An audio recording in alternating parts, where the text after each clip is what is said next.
Hi guys, and welcome back to Cookmas, where every day in December I'm sharing a new recipe with you. Today's recipe is a sheet pan shrimp boil, and it's amazing. I make it all the time. So I start by taking some red potatoes, and I'm going to cut those up.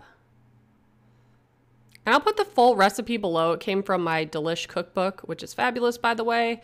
But I've made this so many times, I just kind of like eyeball it. I don't weigh out, the potatoes or anything like that. So I'm going to go ahead and get those boiling. You only cook them for about 10 minutes just so they're partially cooked, because this isn't going in the oven very long.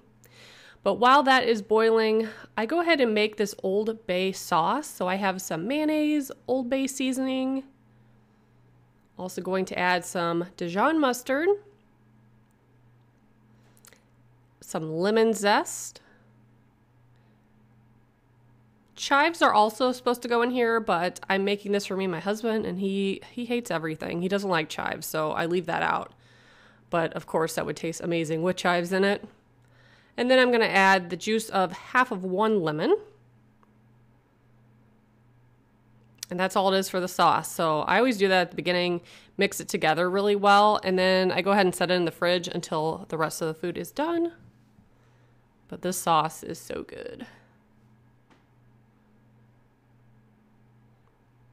So once that's done, I'm going to go ahead and get the other stuff ready.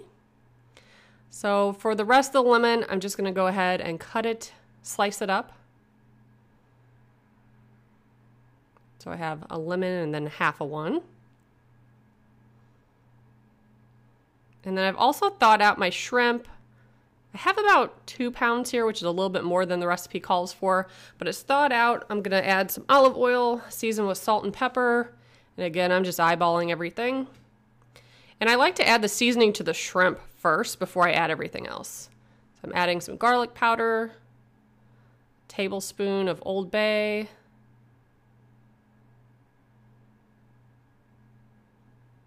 and I'm going to give that a mix. There's so much food that goes into this bowl that I feel like if you mix it really well with the shrimp, then it's easier than trying to add everything to the bowl and then seasoning it. That's just my preference. So the recipe calls for 2 ears of corn, but I actually add 4 to mine because I like corn a lot with it.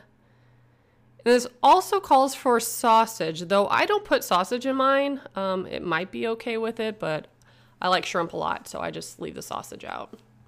But I'm adding my lemon slices in, and then the potatoes are done, so I've drained those off, and I'm adding that in.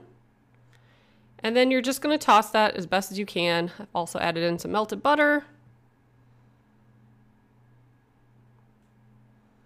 And mix everything around. I also preheated my oven. And you're going to need 2 baking sheets. I sprayed mine with a little bit of nonstick spray. And then I just kind of go back and forth adding it to each pan. I try to keep an even amount of like lemon slices on each pan, because as that cooks, the juices come out to it and, marinate everything else. So I just take a spoon and smooth everything out so it's an even layer, nothing's stacked on top of it. And then I normally go back with some Old Bay and just kind of lightly sprinkle it just to make sure it's on the corn and the potatoes and everything else. Then you only cook it for, I think, about 13 minutes, and then it comes out and it looks like this. And then you could plate it. I normally put mine in a bowl, but for the purpose of this video, I have it on a plate. And I drizzle my sauce on there. I leave the lemons in there because sometimes I squeeze them over the corn and stuff.